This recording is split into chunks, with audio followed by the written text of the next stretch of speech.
大家晚安，我是陈燕莹，欢迎来到新闻大白话。接下来这一小时国内外大小事，要用您听得懂的话说给您听。现在介绍这一小时来宾，首先要介绍是资深媒体人董志森，大家好，以及国际政治专家赖岳谦老师。主持人好，观众朋友大家好，还有前海军舰长吕律师。主持人好，各位观众大家好。一开始要先带你来看到的是这样子的一个画面，大家说了会不会让美中之间的战力来洗牌？最主要原因就是因为大陆的东风26飞弹呢，现在说了要让美国这边他们开始战略整个重新洗牌，因为这个东风26它其实呢是核常备飞弹，也就是说呢它可以是装载一般的弹头，但它也可以装载核弹头，而且一直以来他们怎么样说东风26，它有个别名啊，叫做关岛快递，所以你就知道它的这个射程，其实对于美国来说，在整个太平洋这边，他们认为会是一大的改变。而且昨天所公布的这个大陆双航母画面，其实呢更让大家感受到可能会有不一样。我们直接来看画面，好，这个画面上面呢，您就可以看到辽宁舰的编队以及山东舰的编队，他们第一次的开展了双航母的编队演练。那当然，两艘航母在一起，这个画面会非常壮观，原因是因为他们各自都带了各自的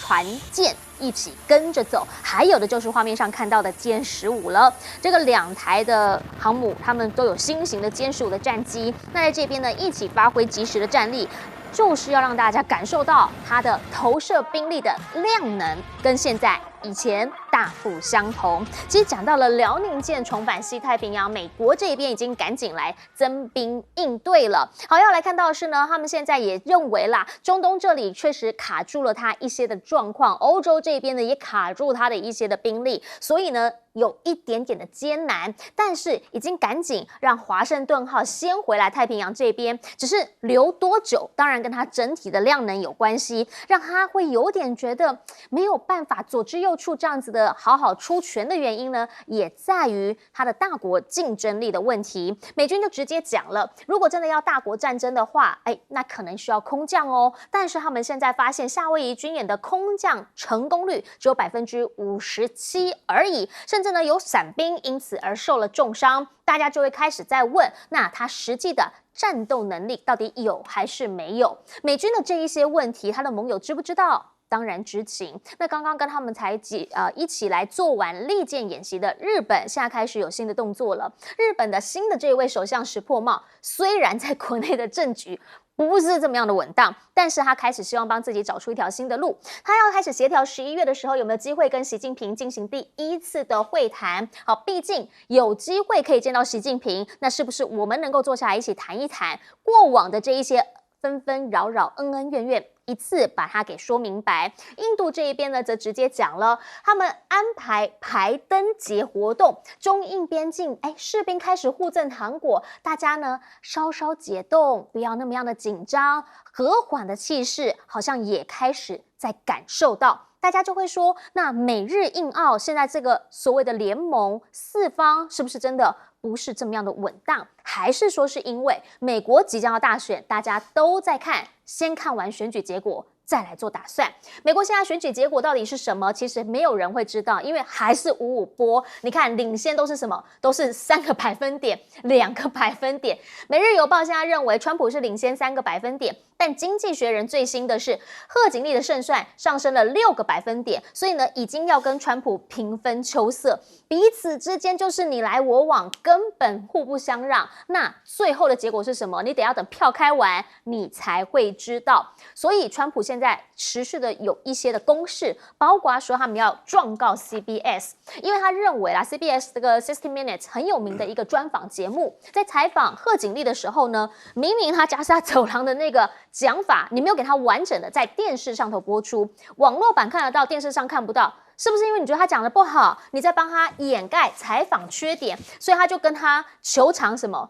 剪接扭曲事实欺骗大众，要求至少赔偿100亿美元，甚至还说他当选的话，会把他们的广电执照直接给拔除。那拜登这个部分呢，也说是不是杠上贺锦丽了？原因是因为看起来好像又有一点点的小出包。万圣节昨天10月31号，每一次白宫呢在这边都会有一些的活动，让小朋友来要糖。结果呢，你看看拜登的这个举动，有人是这样形容说，他诡异的在咬婴儿。那当然呢，他是一个阿公，他贴切的这样子的一个表情，让大家有讨论。旁边右手边那一只熊猫，你知道他是谁吗？那是他第一夫人吉尔扮成了熊猫，而且呢，熊猫大家都知道是中国比较有名的这个国宝熊猫，大家就在问这是什么样的意思呢？现在有一个讲法。谁最关心美国的选举？可能是中国，但是彭博社说，不论谁当选美国总统，习近平都是最大输家。他这个立足点在于，不论是谁当总统，北京当局都会面对非常不友善的对话。其实就习近平来说，他真的不知道吗？当然清楚，他也有他自己的一些战略布局，包括未来他要去参加的是秘鲁这一边 APEC 利马峰会，在此的前一天，他即将亲自到前海港，也就是他们中密一起合资来做这一些相关的建设的前海港，要来亲自剪彩。那当然，第一看得出来，北京对于这个港口的重视，原因是因为呢，未来它将会影响到整个南美洲这边的中方大战略。第二，你要了解，对于货运上面来讲，可能呢就是说让南美这边的货物回到了太平洋，减少2周的航程，大大有利。另一个则是什么？本来你可能要走巴拿马运河，巴拿马美国管的，现在可能让巴拿马运河也不那么重要的，甚至呢它要绕过好望角那一边过去，现在可能也不需要了。那整个战略布局，美国的后花园就必须要重新思考，到底谁是老大？老大还是不是老大？回过头就想要请教一下小舰长，您怎么样来看？原因是因为当大家讲到了东风26飞弹的时候呢，现在有专家就认为，这有可能会让中美战略重新洗牌。基本上来讲，东风26型，刚刚主持人有讲过啊，它就是关岛快递，那它何尝兼备？可是呢，它有一个更重要的，叫做什么？叫做海陆共打。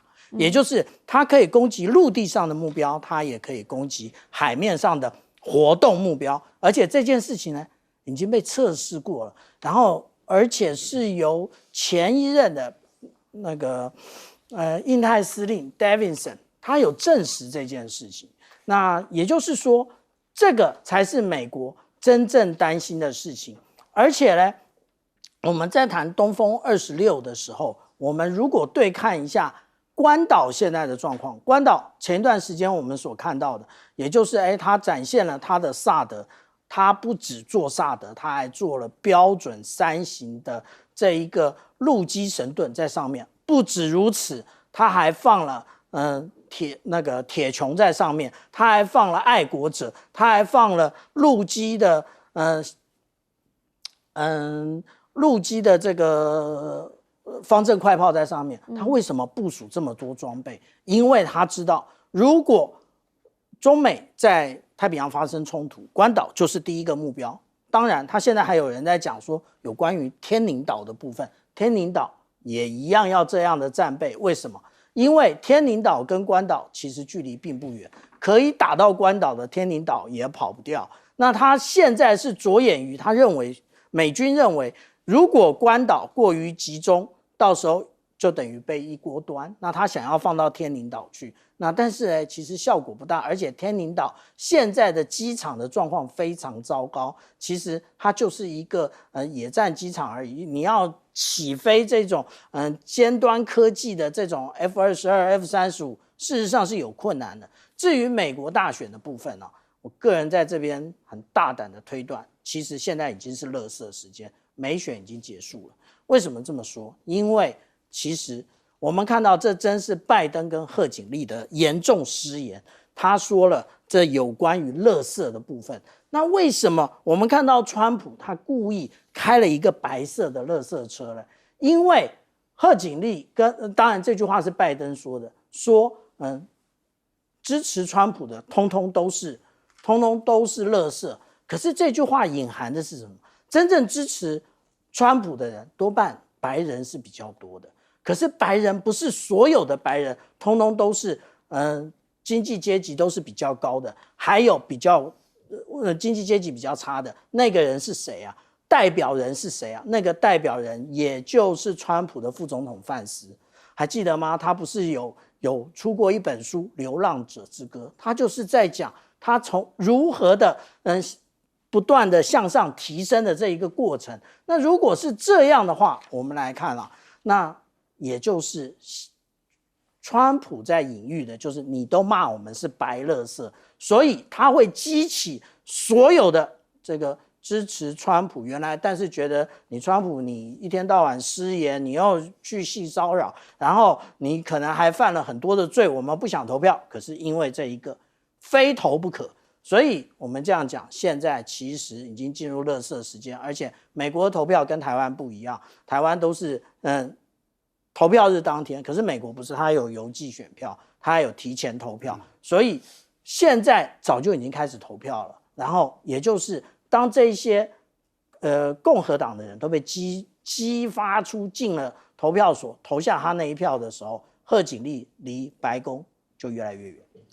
当然了，现在在美选呢，它是持续一直到11月5号投票持续在进行。但当然，在美国的选举出来之前，各方的盟友他们心里头是不是有不同的想法？想请教一下赖老师，因为现在就被发现识破帽，刚刚选的有点凄惨，马上说11月找机会能不能跟习近平谈一谈？现在美国当初拉拢的这些盟友啊，一直跟美国站在在对付中国、打压中国的这些国家的政治领袖。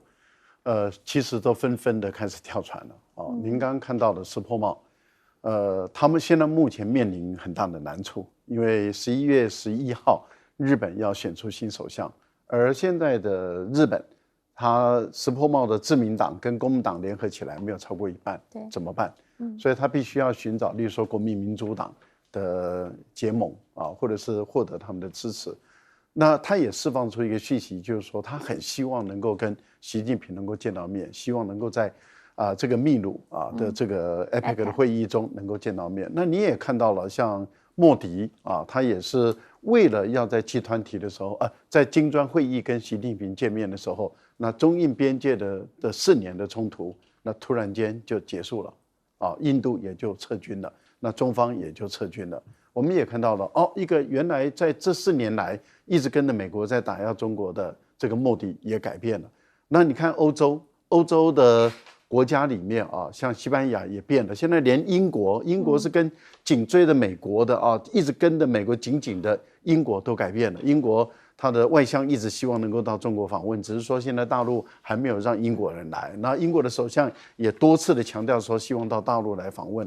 你看连这么的紧紧贴着美国的英国也都改变了，这代表什么？其实欧洲大部分的国家都陆陆续续的现在正在还在欧洲访问的，就像芬兰的总统啦，像斯洛伐克的总理啦，像今天他们刚宣布的这个马来西亚的首相马上要到中国大陆去进行工作访问，而且待的时间都很长。所以很多的国家他们都改变他们的态度，甚至尹锡悦也一直希望跟中国大陆能够交往，能够到大陆访问。大陆现在还是没有邀请尹锡悦来，所以我个人认为追随美国的这些国家的都开始后悔了，都开始跳船了。那所以彭博社的论断基本上是站不住脚的。他说习近平是最大的输家，其实坦白说，这关大陆什么事？大陆很清楚的知道，不管是贺锦丽当选，或是川普当选，美国对中国大陆是不会友善的。那不会友善的，其实对大陆来讲，他根本不在乎了。因为你美国还能够怎么样？你的能够用的筹码都已经用光了，你根本没有能力来对付美国。坦白说，谁是最大的输家？其实美国是最大的输家。为什么？如果川普当选，川普自己都说我很疯狂的，所以他是一个疯子。那美国选出一个疯子来当总统，那如果选出贺锦丽呢？贺锦丽是空心鹤，大家都知道美国有个空心鹤，台湾有个空心菜嘛，这大家都很清楚的。那这个空心鹤就是美版的这个空心菜，又治理美国4年，他的外交经验，他的涉外能力，其实大家都知道他是不足的，因为他从当副总统帮这个拜登到拉丁美洲去处理边界问题的时候搞得满身腥，到亚洲来，到菲律宾，到越南的时候闹了一堆笑话。现在我觉得最大的问题是在民调。经济学人的民调是有，为什么特别讲？他很可笑。1个礼拜以前他说，那个川普大获全胜，那个结果1个礼拜以后说这个贺锦丽已经往上爬升了这个6个百分点。后来他自己也承认，他修改指标65项，修改指标以后，贺锦丽的民调上来了，了不起吧？观众朋友，这个就是《经济学人》杂志。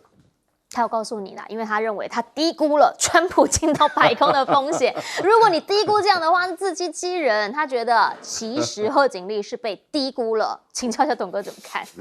对啊，其实你可以看到一场选举，让很多人的面目通通呈现了，对不对？那到底谁会是输家呢？我告诉你，美国大选结束以后，美国人是大输家，习近平怎么会输呢？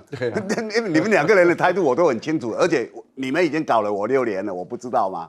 对不对？你搞了我6年，你看今天各媒体报道，中国大陆还有5项是全世界第1名的，对不对？什么电池啊、电动车啦、高铁啦，什么都是全世界第1名，你们根本就瞠目结舌在后面。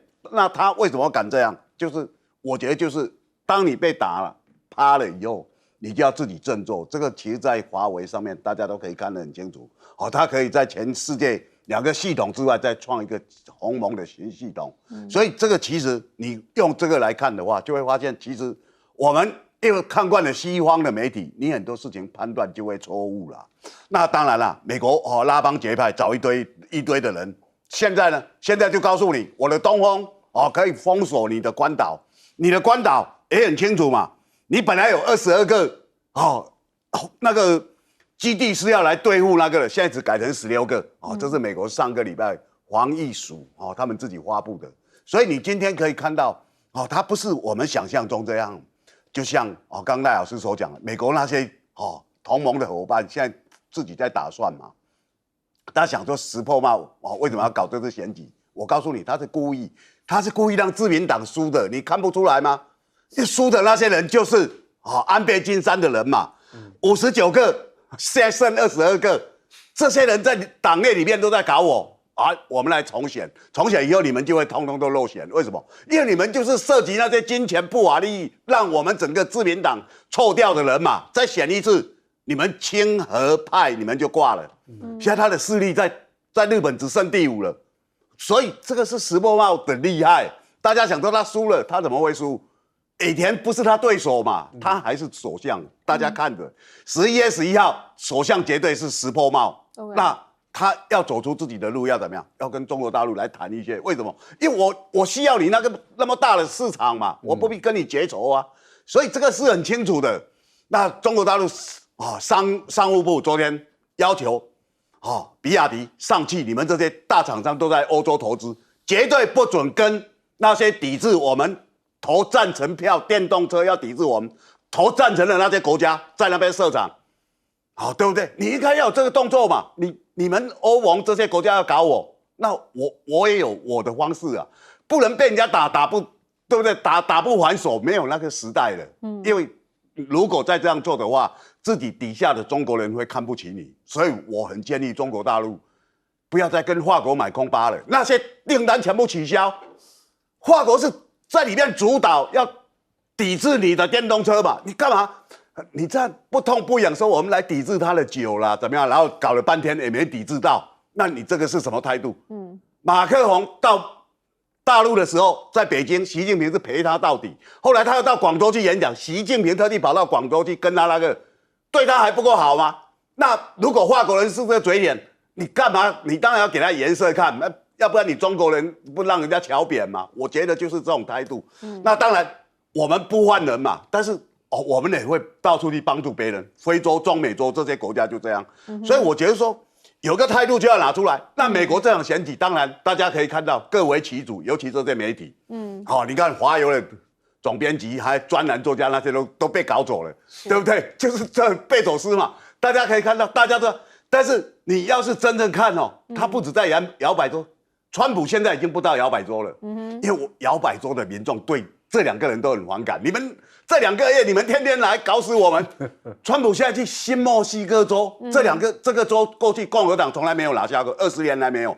然后又去维吉尼亚州，这边共和党也没拿过，我就来试试看。川普现在显然信心在握，各位朋友不要忘了这些人的动作，他们自己有真正比较精准的民调啊。是好，因为呢，在美国他们确实在选举的时候有非常多的大数据，以及他们有专门的选举专家在帮他们看应该要怎么走比较顺。到底鹿死谁手？11月5号，可能还没有办法马上知道，也许要过个2-3天，因为还有一些不在籍投票等等，要持续锁定我们新闻大白话。但是接下来这个人他到底在想什么？最近真的怪怪的。好，这个是北韩又开始了，证实昨天试射了，这是最新型的洲际弹道飞弹火星19发出来的影片呢，就告诉你金正恩很满意。这个火星19呢，最高的高度说有7687.5公里，同时呢，它最后是掉在了日本海这边的公海预定目标区，表示什么？表示飞行时间高度等等等都是创下了他们的一个新纪录。安奈加搞了，今年真的是突飞猛进，到底吃了什么神丹？大家就在问，俄罗斯是有技术指导吗？克里姆林宫的回应是这样的，不评论。好，我就是不评论啊。我们呢有致力于两国的全面战略合作发展。那当然，当北韩这边有动作的时候，南韩就会跳脚啦，他就会去找他的大哥美国，说怎么办？怎么办？他又射新飞弹了，大哥也没办法，说不然我们来演习反制吧。要进行的是自由旗帜的联合空中演习，要模拟的就是这种移动的飞弹发射器进行空袭的演练。那同时呢，他们也会有运输模拟运输车、垂直发射器要来做一些拦截等等等。好，这一些呢就是南韩它的反制之道。但是对于北韩来说，他现在会不会真的在战场上练兵？所谓的战场是哪里？是俄乌战场。发现北韩派了3名将领去俄罗斯，金正恩的军方亲信还有特务头子说，通通都去了俄罗斯，去那边干嘛呢？有一个传闻是8000名的北韩军已经抵达了俄乌边界了。布林肯美国国务卿就讲，不久之后这一批人就会投入俄乌战场，因为呢，他们有发现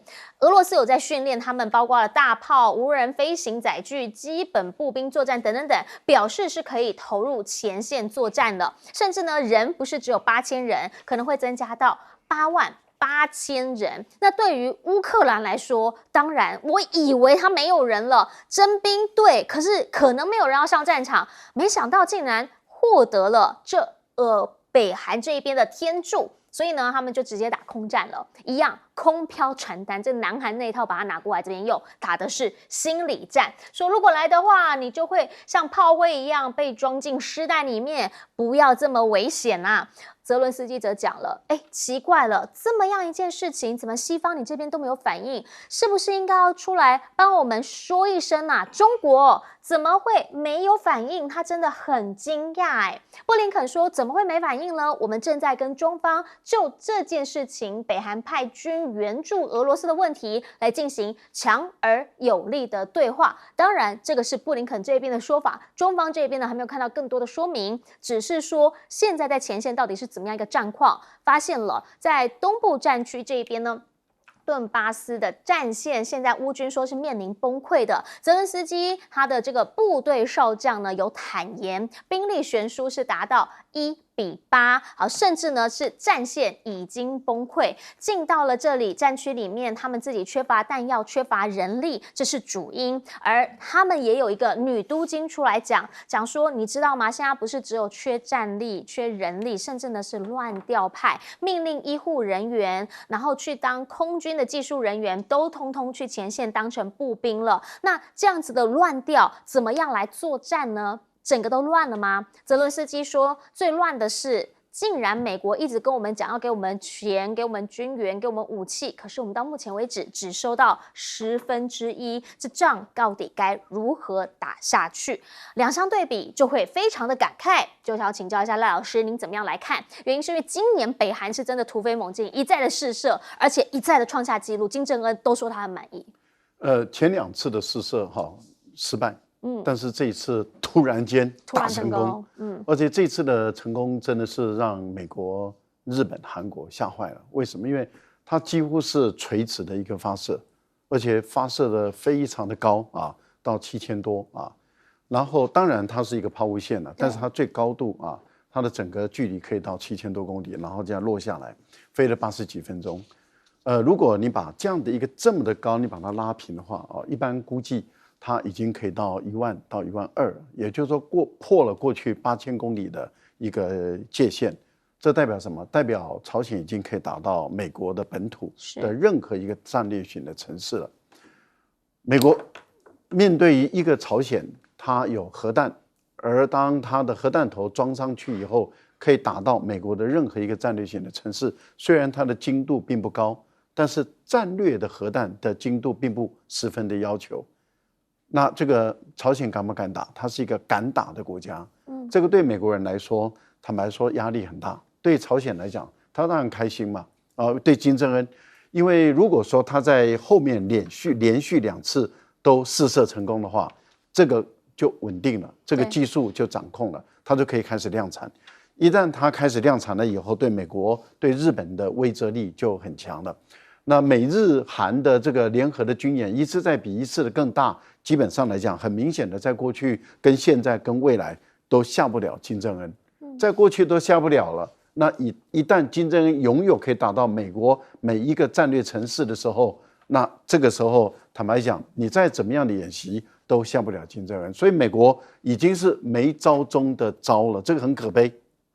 那逼得你美国要不要来面对朝鲜的问题？就是说，你要不要来解决朝鲜被制裁、解除制裁的问题跟核武的问题？已经，他从没有核武到拥有核武，到拥有把核武送到你家去的能力，这个阶段你拜登都装睡，都不去处理，你错过了时机了。现在他已经拥有了，你怎么办？你要付出更高的代价，不然的话，他不会理你了。那请问，朝鲜拥有这个能力是从哪里来？大家都知道，一定从俄罗斯来嘛。那从俄罗斯来，那朝鲜要还给人家什么？那就是派兵。可是这个派兵对于朝鲜来讲，它是两利的，因为一方面虽然它是一利是拿到这些更高阶的技术，可是另外一利是让朝鲜的军队拥有现代化战争的实战经验，那不得了啊！因为当朝鲜的军队进入俄罗斯来作战的时候，那他拥有的实战经验，他会比韩国更能打仗。那他会不会产生更大的企图心？那如果他产生更大的企图心，那对于韩国是非常不利的一个情况。所以韩国为什么会这么焦虑、这么紧张？是因为韩国的军队没有实战的经验，而朝鲜的军队有现代化战争的实战经验，这两军之间那就不一样了。好，那我们再问说，那朝鲜会怎么打？朝鲜可以这样打吗？当然可以。为什么？因为它是根据它跟俄罗斯的军事同盟条约。对。那它跟俄罗斯的军事同盟条约，俄罗斯被攻击、被侵犯，那朝鲜就有义务去帮忙。这个条约跟美国跟任何一个国家签的军事同盟条约都是一模一样，都一样的情形下，那我们要问说，不是俄国去侵略这个乌克兰吗？可是乌克兰也打俄罗斯啊。当乌克兰打到俄罗斯的本土的时候，俄罗斯就是被侵略的，所以他要求这个朝鲜来帮他驱逐那些被俄罗斯被侵略的地方，就是库尔斯克的情形下的时候，俄罗斯是不是就有能力、有空间把他的兵力抽出来，转移到乌克兰东部？那各位想想，那乌克兰已经目前打得一塌糊涂了，现在又要面对可能来的5-6万的俄罗斯的生力军，那乌克兰怎么打？想请教一下小舰长，你会怎么看？如果说我们看最新的有关于在库斯克的状况的话那其实维持不动。从27号到30号，美国的战争研究所所公布的内容其实是一模一样的，都是这一张图，没有任何的进度。他们在等什么？他们就在等美国大选结束。美国大选结束，等着川普拿起电话来，那个在就任前就解决俄乌的问题啊。那这个到底是什么样的一个状况啊？其实我们如果说来看库斯克的状况，应该以这个当初对日抗战的这个长沙会战的这个状况来看，那是一个什么？那就是天炉战法，就是我就引诱乌克兰不断的向俄罗斯深入之后呢，我再一个一个把你歼灭。从最南的这边其实是车臣的部队，那我个人的研判，也就是北韩的部队呢会从中间再切入，然后再加上俄罗斯现在的部队这样不断的切穿，那也就是刚刚那个主持人所讲到的，战况非常的危急啊。那至于说我们看到这个北韩它的飞弹试射啊，我们其实回想看看，在2016年之前，我们对于北韩各型飞弹的印象是什么？劳动啊，大浦洞啊，现在还有听到这个名字吗？再也没有了。现在听到的通通都是火星系列。火星系列当然它也曾经发生过爆炸，曾经发生过试射失败，可是现在我们看到的几乎都成功啊。那我们现在这个所看到这个就是昨天试射的火星19啊，火星19它的这一个是12轴的这一个载重车啊，它12轴，那也就是目前来讲看到最长的这一个载重车。那这个载重车，那其实金正恩这很爱秀的，他还带着女儿在这所有的官兵前面一起合照。那这一次所试射的高度呢，就其实是最高的一个高度。他为什么这样射呢？因为其实对于北韩来讲，他不想要再继续被制裁了。也就是如果他直接飞越日本上空的话，是会继续被制裁。虽然他已经没什么可以制裁了，但是他就是用这种高弹道的这种方式，高抛物线的弹道的方式来进行测试。那如果说按照以前的从这个火星系列开始来看的话，之前的火星15已经可以到达13000公里，也就是如果从北极那边飞过去的话，连迈阿密通通都在射程之内啊。那其实我们大家对于北韩的部分呢，都是我们所看到的都是北韩给我们看到的。例如说啦，我们看到10月23号的时候，这个最爱秀的金正恩，他一样去参访了这个部队，然后这一个飞弹就是我们现在所说的那个火星19。那我们仔细看一下他的其他照片，他的照片都是有语义的。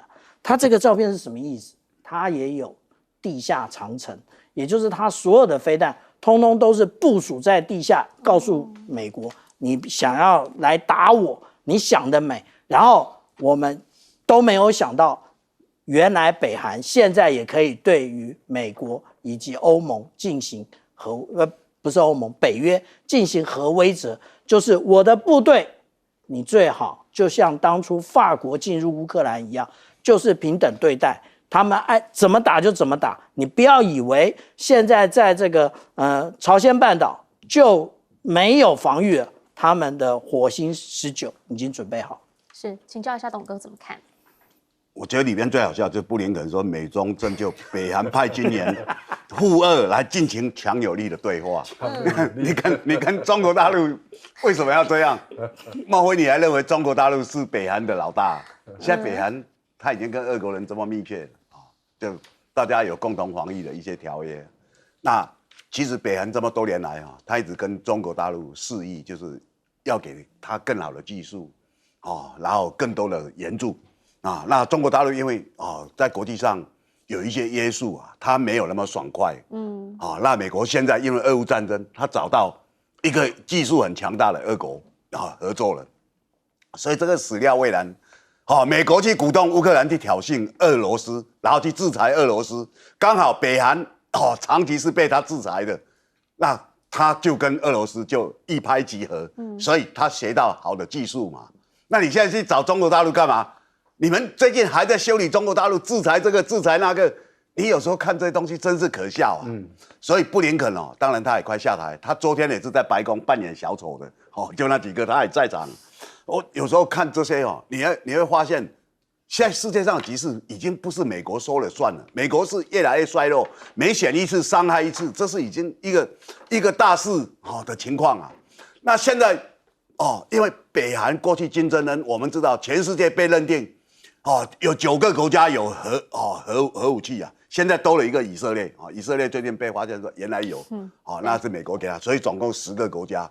那当然大家讲说北韩被制裁经济很弱，然后每天我们写北韩的新闻都是假的，我们台湾还有立法委员说，那个金正恩露面，那个金正恩根本是假，是替身。啊，是替身吗？是啊，那个普丁也快死了，你看都得癌症。我们台湾这些媒体，还有对于这些国家都用充满丑话，而不正视它实际上的能量或者它的力道。这些你都不老实实讲。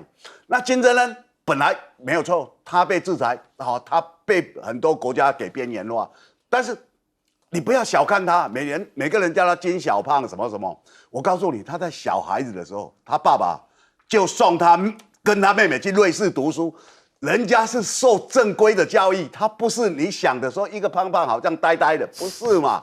你把这些人都当作是一个饭桶，然后来嘲笑他，他有他的谋略啊。好，那现在大家可以看到了，他一跟俄国一签，他马上把跟南韩的铁路把它炸断，你拿我怎么样？然后他开始羞辱你。他放了一堆什么奇奇怪怪的气球，放到青瓦台上面，那个臭死你！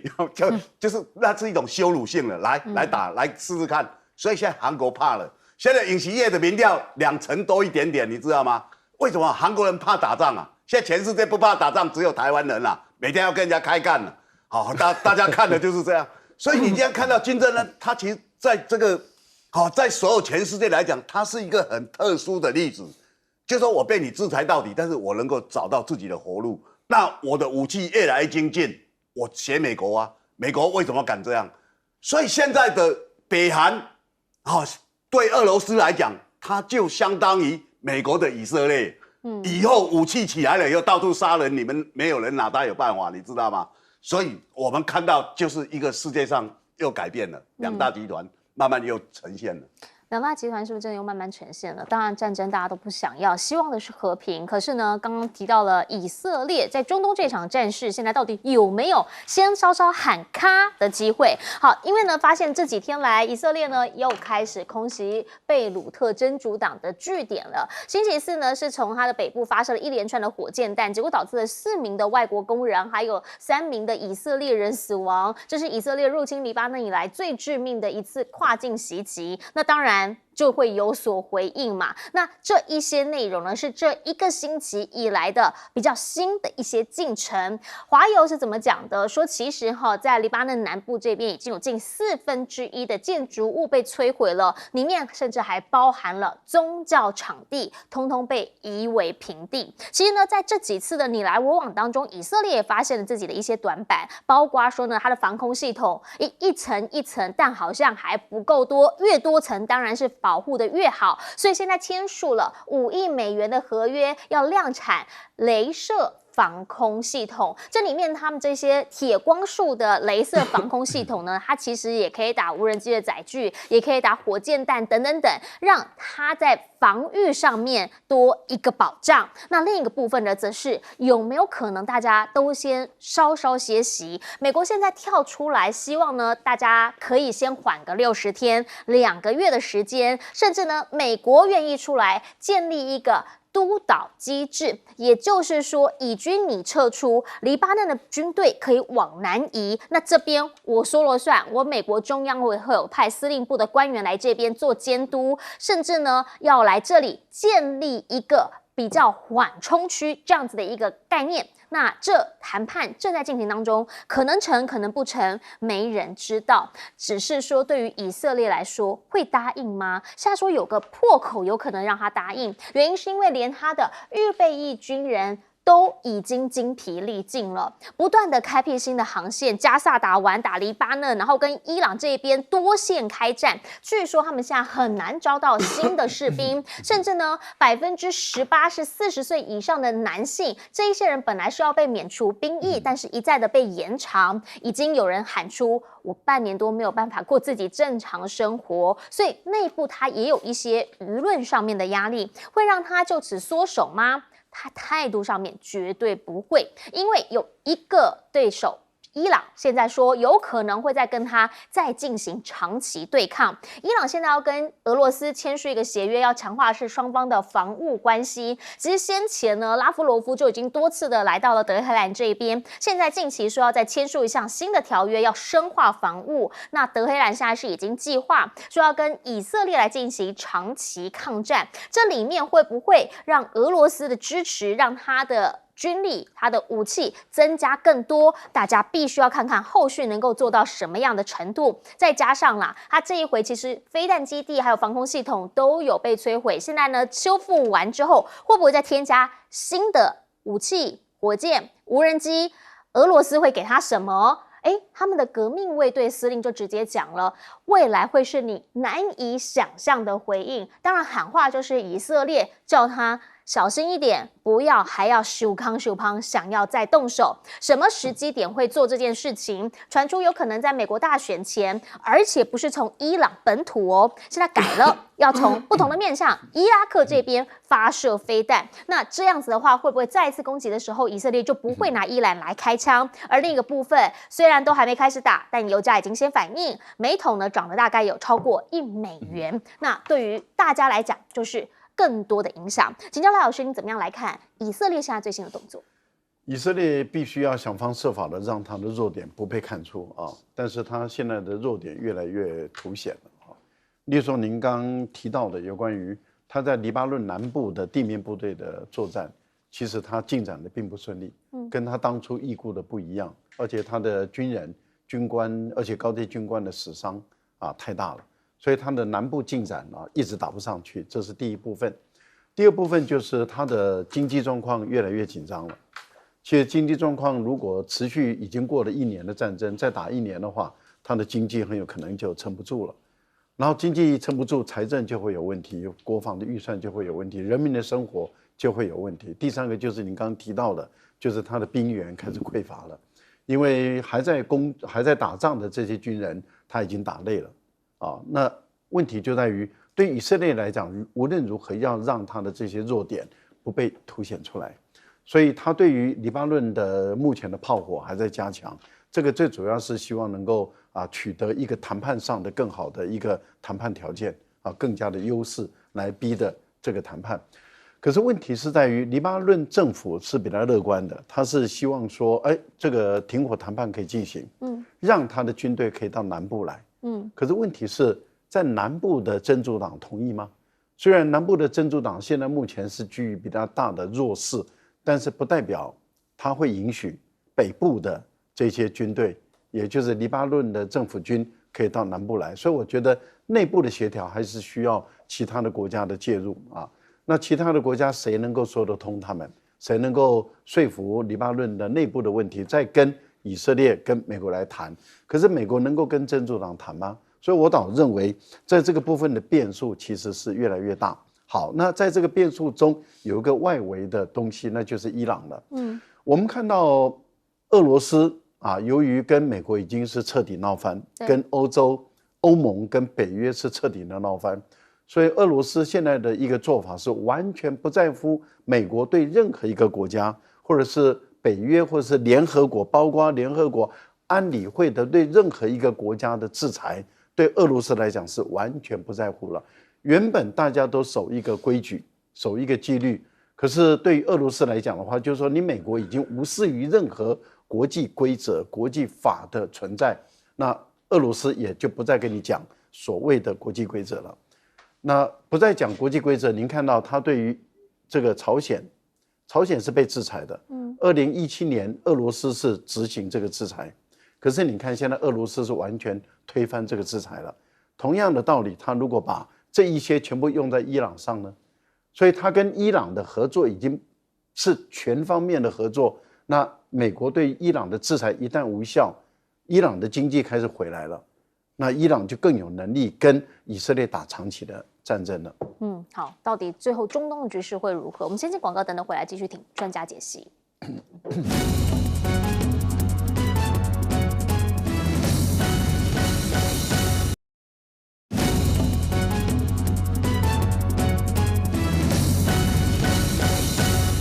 好，我们讲到以色列，它现在是不是有一些新的战略？那他们会有所调整吗？请教小舰长。我们一般都认知啊，就是以色列的防空系统是非常强的。可是呢，从他开始跟伊朗以及那个真主党开始交手之后，他的铁穹也不够用了。然后我们目前好像也没怎么听到他的剑士2型、剑士3型，还有大卫投石这一个3个层次的这个防空飞弹实际的作为。但是以色列开出了新的需求，什么需求？这也就是这种火神的火炮系统。这种系统呢，其实并不新啊，它也就是我们一般所看到的火神炮，然后只不过它搭配了这一个雷达以及它的光电的征收系统。那这一个系统呢，实际上它除了可以固定安置之外，它还可以放到这个 M113的这个步兵战车上面。为什么如此？其实这个是我们台湾特别要注意的，因为因应这个无人机啊，你光靠飞弹啊，你用飞弹去打那个无人机，其实是非常浪费的。所以我们刚刚谈到说，以色列它现在要开始量产铁树啊，那这个铁树呢，一次发射的成本是64元的新台币，也就是约略2块美元左右，所以这么的便宜，然后而且有效，反应速度非常快。那现在我们看到它的为什么没有办法拦截无人机？因为它的铁穹的飞弹已经用尽了。那而且他还号召了，因为小组中有需求嘛，请了美国提供他萨德。那当然了，美国也不是安了什么好心啊，因为伊朗它发射的有高超音速的这个弹道飞弹，那其实他们也是到前线去测试一下这个萨德是不是可以顺利的拦截。好，我们等等广告回来，就要请董哥来帮我们解析一下，到底中东下战局会如何发展。